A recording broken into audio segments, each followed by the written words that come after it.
नमस्कार दोस्तों। हमारे पिछले एपिसोड में हम लोगों ने आज़ादी के बारे में कुछ बताया था आप लोगों को। आज हम लोग बात करेंगे कॉन्स्टिट्यूशन के ऊपर। हमारे सामने बैठे हैं अरिक जी। अरिक जी को नमस्कार। नमस्कार। अरिक जी, ये बताइए, हम लोग 26 जनवरी किस लिए मनाते हैं? क्योंकि उस दिन रिपब्लिक डे है। अच्छा, उस दिन रिपब्लिक डे है।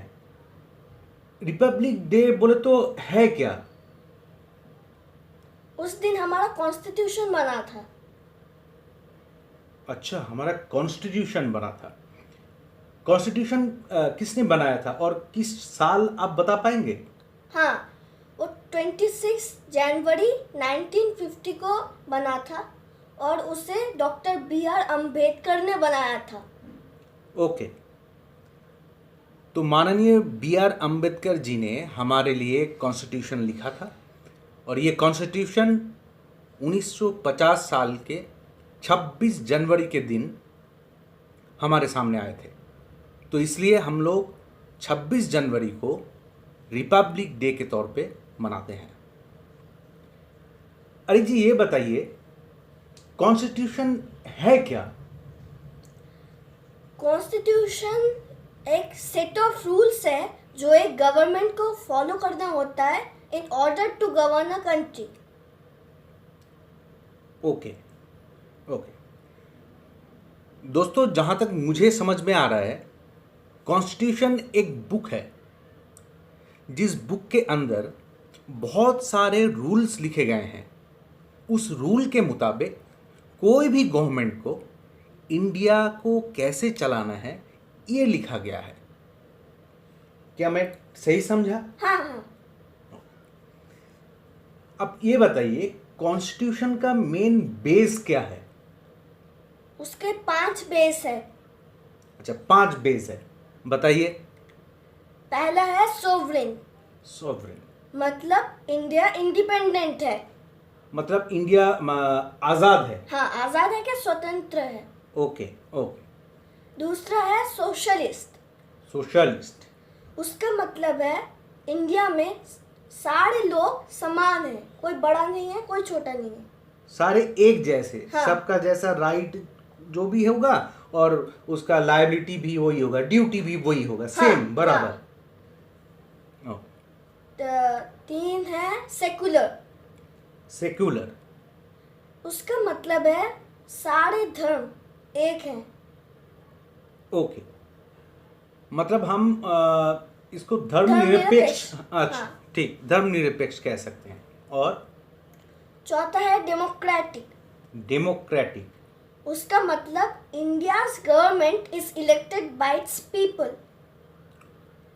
अच्छा, मतलब हम लोग हमारे गवर्नमेंट को चुनते हैं हाँ। Through election. इलेक्शन के प्रोसेस के अंदर से हम लोग गवर्नमेंट को चुनते हैं। और India has the largest democracy in the world. Okay, और लास्ट क्या है? 5वां है रिपब्लिक। उसका मतलब है गणतंत्र। फैंटास्टिक। तो दोस्तों, हमारा 5 मेन पिलर है कॉन्स्टिट्यूशन का।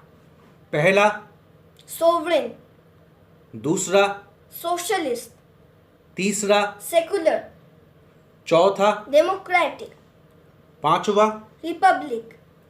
ये 5 मेन बेस है कॉन्स्टिट्यूशन का। इसके ऊपर कॉन्स्टिट्यूशन बना हुआ है। दोस्तों, आज हम लोग बात करेंगे सिर्फ सेकुलर के ऊपर। अरिक जी, सेकुलर का हिंदी मतलब आपने बताया कि धर्मनिरपेक्ष। हाँ। तो अगर मैं इसके वर्ड में जाऊं, इसमें 2 वर्ड है, एक है धर्म, दूसरा है निरपेक्ष। हाँ। धर्म, इंडिया में कितना धर्म है? मुझे लगता है 5-6। 6 है। क्या आप नाम जानते हैं उनका? हाँ। बताइए। पहला है Hindu, Hindu, Sikh, Sikh, Muslim, Muslim, Jain, Jain, Christian, Christian, Buddhist. Buddhist. दोस्तों मैं ये बता दूं, इंडिया में हो सकता है इससे बहुत ज़्यादा धर्म के लोग हैं, लेकिन अरिक जी को ये 6 धर्म के बारे में ही पता है। तो हम लोग हमारा डिस्कशन ये 6 धर्म के अंदर ही करेंगे। अब अरिक जी आप ये बताइए, निरपेक्षता का मतलब क्या है? निरपेक्ष का मतलब है इंडिया में every citizen can adopt any religion, कोई भी धर्म अपना सकता है। मतलब मैं एज अ सिटीजन मैं कोई भी धर्म अपना सकता हूँ। हाँ तो ये कहीं पे लिखा हुआ है? हाँ, ये राइट है। राइट किसका राइट है? सिटीजन का। सिटीजन का राइट है? हाँ, अच्छा, इसको क्या कहते हैं? Fundamental rights. अच्छा, ये फंडामेंटल राइट्स है, ये कॉन्स्टिट्यूशन में लिखा हुआ है? हाँ, और होता है जो इंडिया के प्रति हाँ। जो हमारे ड्यूटीज होते हैं, अच्छा। वो होता है फंडामेंटल ड्यूटीज। ओहो, दोस्तों कॉन्स्टिट्यूशन में सिर्फ वही धाराएं नहीं होता जहाँ जिसके हेल्प से एक गवर्नमेंट पूरे इंडिया को चलाते हैं। एक आम नागरिक का क्या राइट है, क्या ड्यूटी है, ये भी होता है। उस राइट के अंदर एक राइट में बताया गया है, इंडिया की कोई भी सिटीज़न अपना चॉइस से कोई भी धर्म अपना सकता है। क्या मैं सही कह रहा हूँ? हाँ,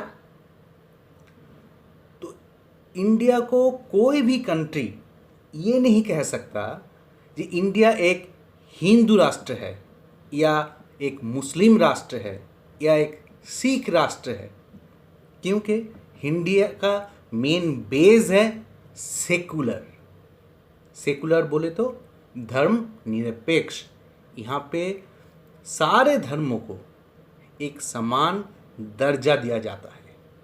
ना हिंदू धर्म बड़ा है, ना मुस्लिम, ना सिख, ना जैन, ना ख्रिस्ट धर्म बड़ा है, कोई भी धर्म बड़ा नहीं है, सारे समान है।